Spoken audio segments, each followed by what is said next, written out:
Welcome to Career Tools. Building a network for those who hate networking, part 2. The questions this cast answers are: how do I build a network when I hate networking? Why are relationships so important?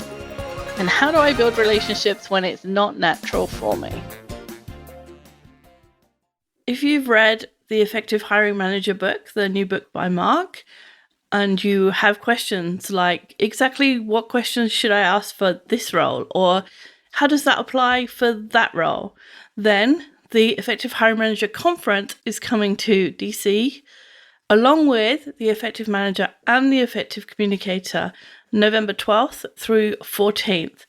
You'll be able to ask any question you like, and Sarah will answer them. And you could do all 3 conferences and be really set and ready for the new year and the new decade.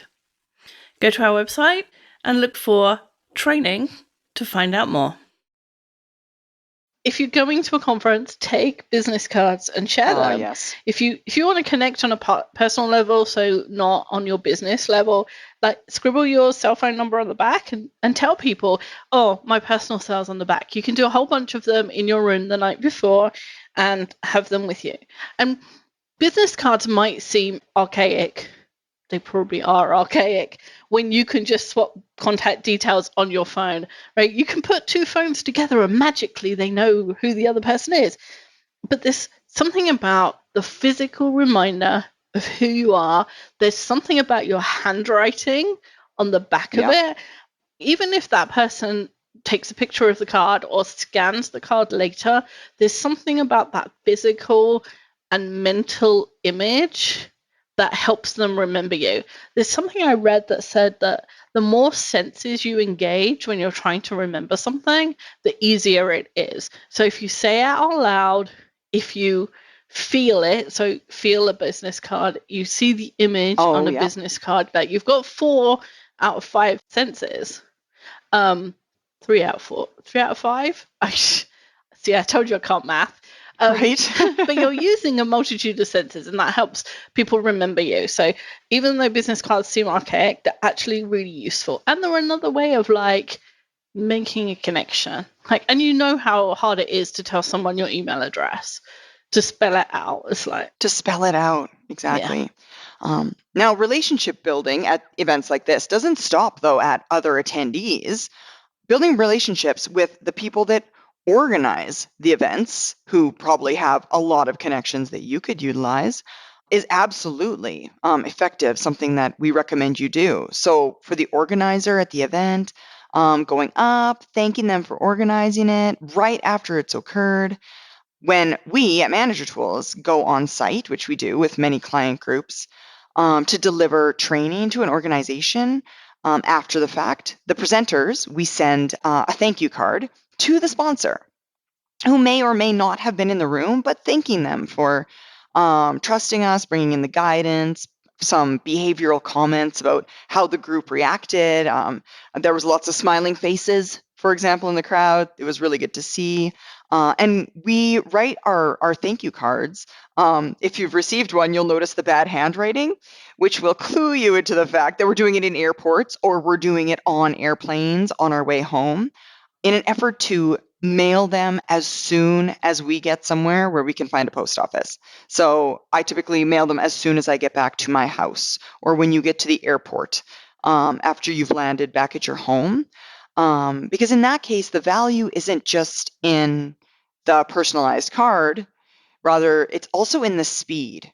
The quicker that the thank you card can be received by the recipient, the more sincere it seems.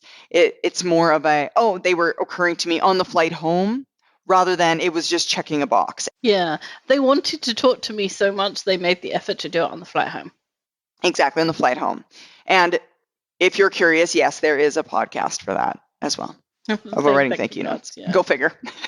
And you can also thank the speakers for speaking. So and sometimes you can't find a mailing address, or you know that the speaker will be around later, so you might need to send an email.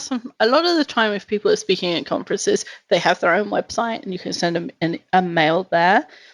And a great speaker might get a lot of thank yous, But if you're the first person or amongst the first, then you're memorable. I did this at a huge conference, and a guy who was head of marketing at Ford, he did an amazing presentation, really, really good.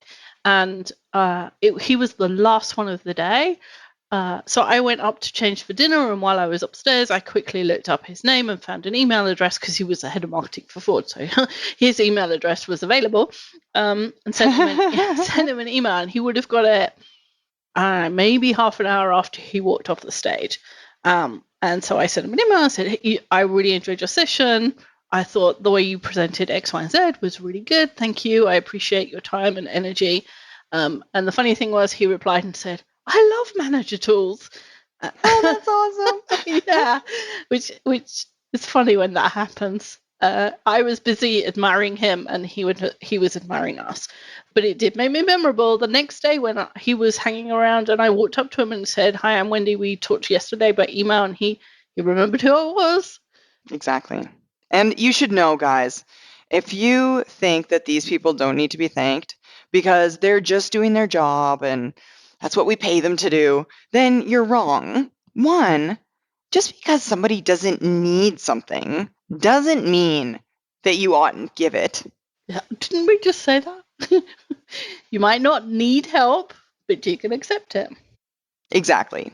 And by not thanking them, there is inherently an implication that you think they don't need thanks. It's beneath you. And that's not nice, right? That's not the way to make friends. Yeah. As somebody that does this, that is the speaker, we get thanked far less often than you might think.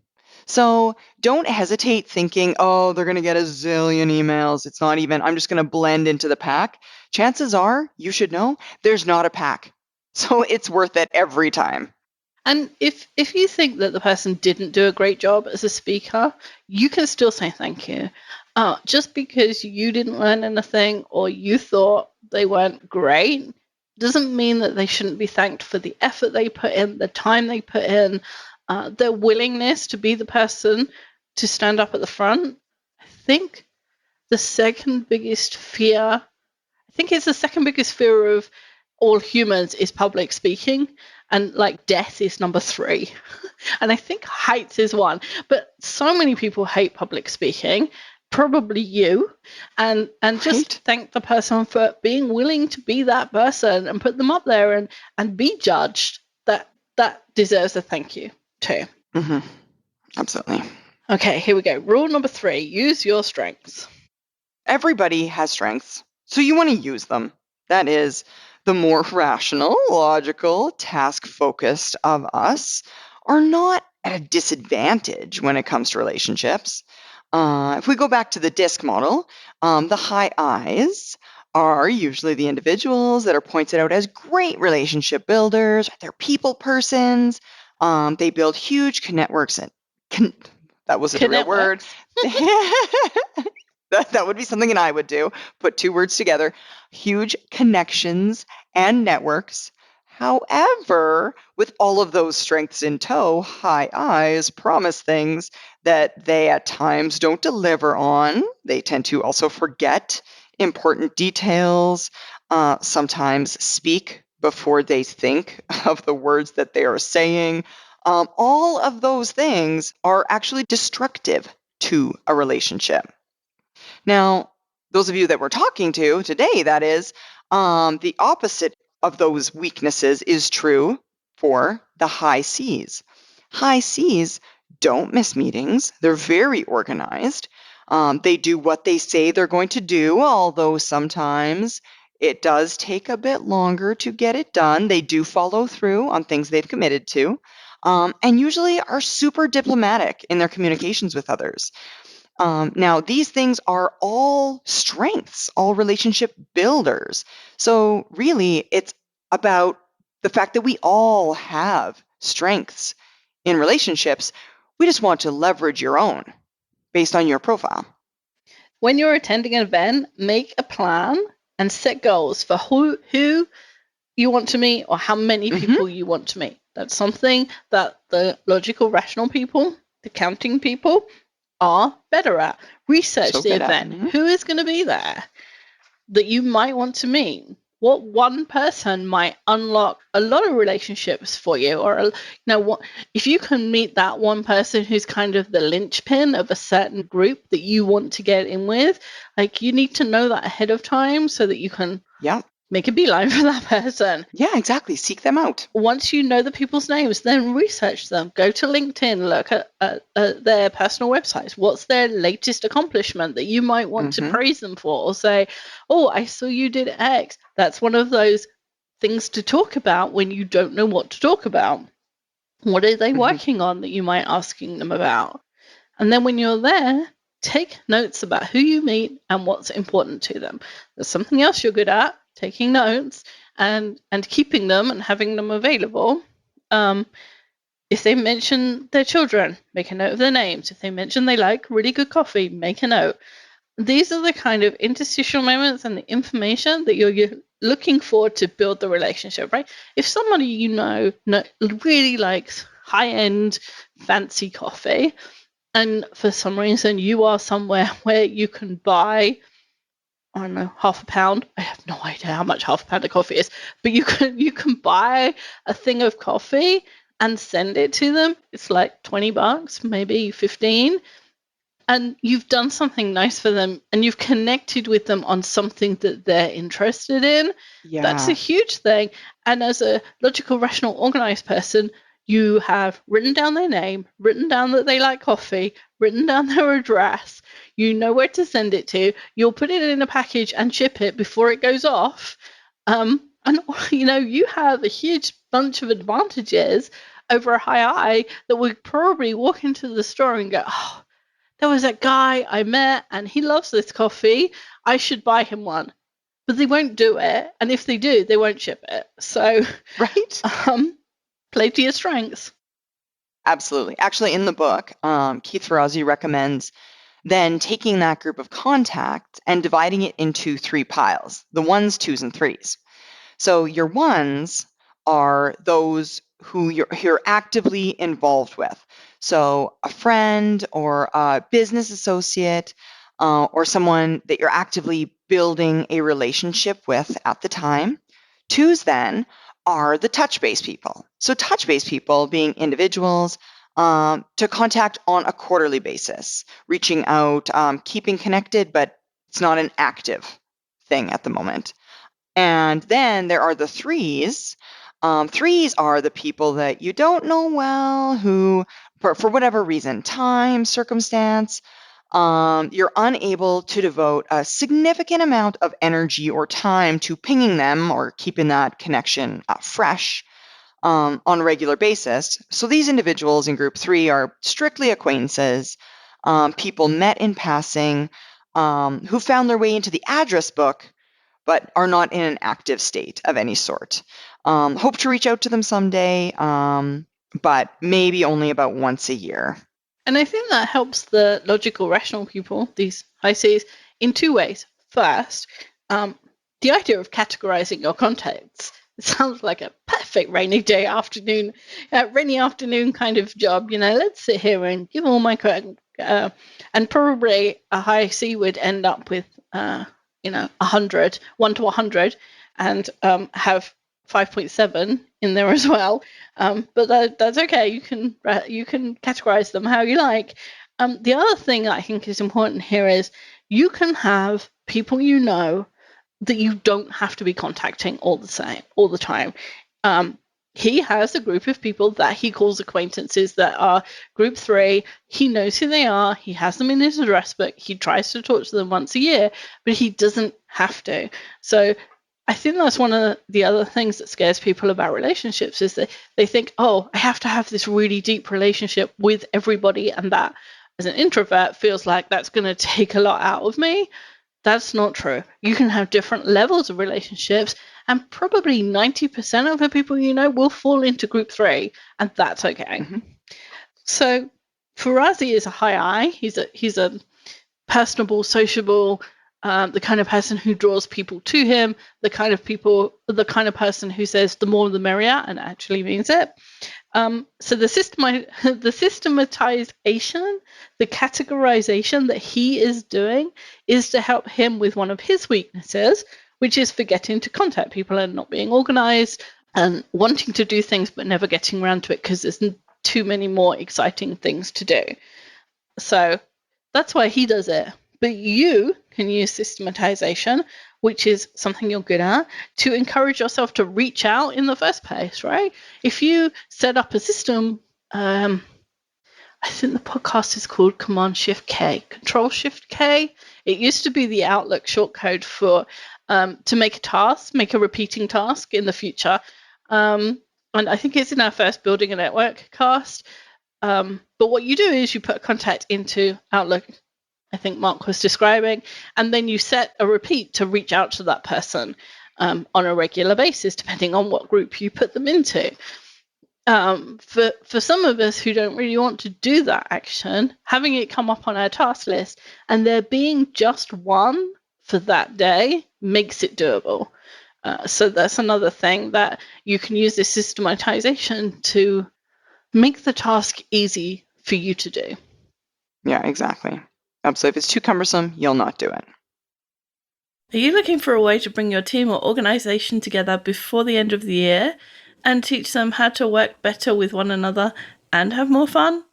Our Effective Communicator training teaches your professionals how to observe each other's natural behaviors and apply some easy logic so that they can tweak their own behavior and make it more in line with the person they're talking with. That makes them more successful. That will give you better results and more effectiveness. Who wouldn't want that? This is a full day of training that's interactive, fun, and will make conversations more relevant and useful to the cross-functional teams that you work with. If you want to know more, contact Maggie at manager-tools.com or check it on our website. Look for organizations in the menu bar. The next rule is using your network, because after all, there's no point in us putting forth all of this effort in the systematization and categorizing and what have you into building this network if you're actually not going to do anything with it, right? We've got to use it. Now, we already said be generous and also allow others to be generous in return. So networks are great for things like getting an introduction to somebody that you may not know and want or need to for whatever reason, finding somebody to go to an event with, putting people who can help each other in touch with one another, finding out about new opportunities, if you want to learn new things, getting data or information about topics you're researching, or solving difficult problems. So using your network, asking people you know to do things for you, and doing things for them in return is just normal part of business and human interaction. Okay?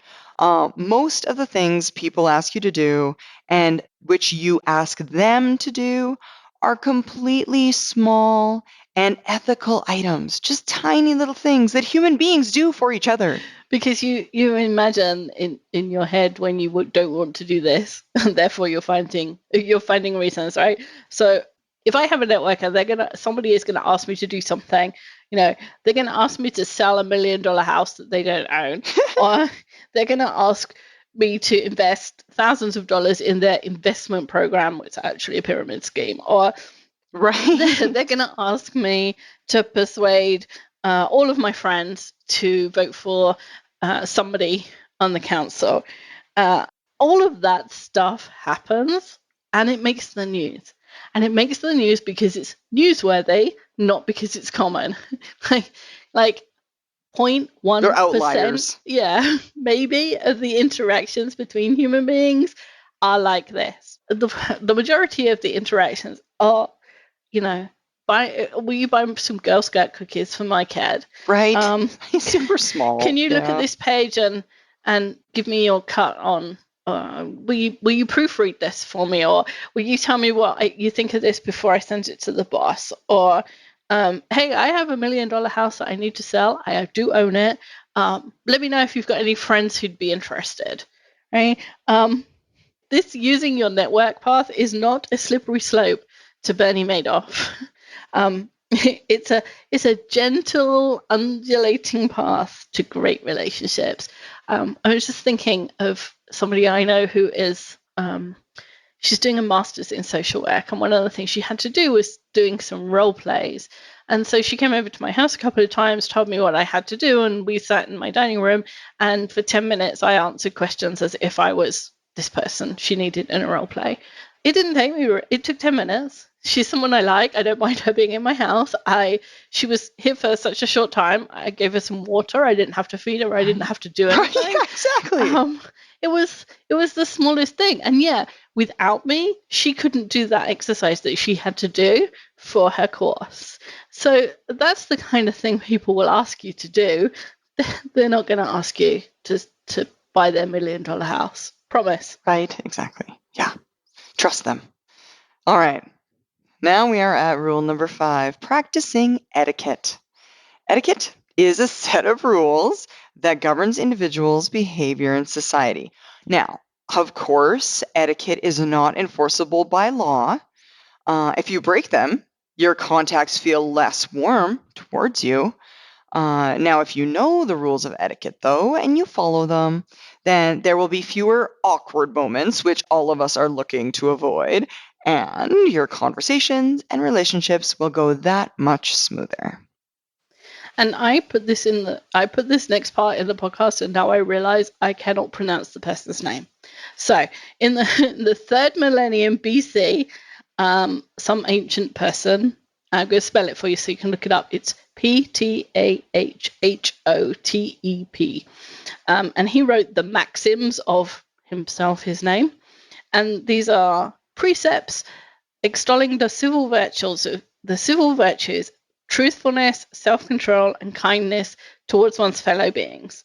Learning by listening to everybody and knowing that human knowledge is never perfect. So in the 3rd millennia BC, he knew what we know, which is a congregation of humans needs some rules in order to get on, or in order to be able to live in the same environment. And it hasn't changed. Truthfulness, self-control, kindness, learning by listening, and knowing that you're not perfect and nor is anybody else. That's a pretty good set. Yeah, it's a pretty good set. A pretty basic set. You don't need to read Emily Post. The most common etiquette rules are probably the ones that your mom taught you. If this individual in the 3rd millennium knew them, your mom surely passed it on. So, for example, saying please and thank you, or saying excuse me if you bump into somebody, reach across them, walk in front of them, right? Smiling. Smiling, guys, is the universal sign that you are not a threatening person. And to smile at individuals, you, 1, have to look at their faces and not their phone. And 2, you need to be mindful of the fact that if you're a D and a C, your smiling face isn't always recognizable to other human beings. Okay? Now, Smile bigger. say that, yeah, exactly, smile bigger. I say that as the least photogenic human being on the planet Earth.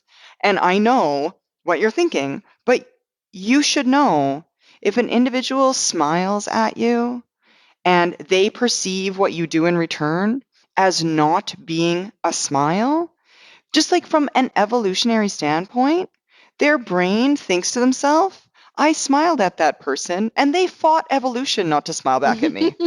Because babies, there's a certain stage in a baby's development. You smile at it, it smiles back. It's a reflex. Whether people realize it or not, if they smile at you and don't see a smile in return, it immediately feels jarring and unkind. I know that's not what you mean, and smile more. Also, things like shaking hands, giving people a pass when they speak sharply or grumpily at you, assuming positive intent. Right? Maybe they're having a rough day. You have no idea what's going on. Be timely, super kind and respectful from an etiquette standpoint. Greeting people when you enter the room. If you're in an elevator and a person walks in, hello, good morning, what have you. Apologize. Good morning is an excellent, because it doesn't need good morning or good afternoon is an entire sentence, which is great. Whereas hi feels like it needs the rest of the sentence. Good morning is enough. Exactly. Here's a good one. I like this one. Apologize. Even when you feel it's not necessary, we could all take a little bit of notes of etiquette from the Canadians, right? Like myself, apologizing for like not doing anything wrong, acknowledging the fact that an event has just occurred, breaking the ice. Or be British and you apologize when somebody bumps into you. No, yeah, exactly. I do it all the time. I say, "Oh no, I'm so sorry," and it's not that I'm apologetic. I'm just acknowledging the fact that an event just occurred. It's a good icebreaker. Making small talk, things like that, filling in awkward silences, talk about the weather, what have you, anything like that, all appropriate from an etiquette standpoint. And they're all just human behavior 101. There is nothing difficult on that list. And since all the jobs with dogs and trees, as Mark officers, are taken, and your organization is full of humans, then following these rules will help your interactions. And another thing that you're really good at is research and observation. So if you see someone who is good at this, look at what they're doing and listen. What are they talking about when something awkward happens? What do they say? How do they fill in the space? And then you can copy it. Anything that somebody else is doing, you can learn how to do, even if they never learned it. If they do it naturally, it doesn't matter. You can still learn it. So we said at the beginning of this guidance, we wouldn't try and convince you that relationships are important. We just tell you the rules. And so if you're still not convinced about the power of relationships, that's okay. We're okay with that. Try following some of the rules or all of them and note the results. Again, it's something you're good at, research and observation. Treat it like a science experiment, and we're pretty sure you'll get positive results. So you can tell us, you can email us customer service at manager-tools.com. Email us and tell us what your experiment was and how it went. We'll be super interested to find out, but we'll guarantee positive results. Absolutely. Awesome. Thanks, Sarah. Well, thank you, Wendy. That's all for this week. We'll be back next week with a different topic.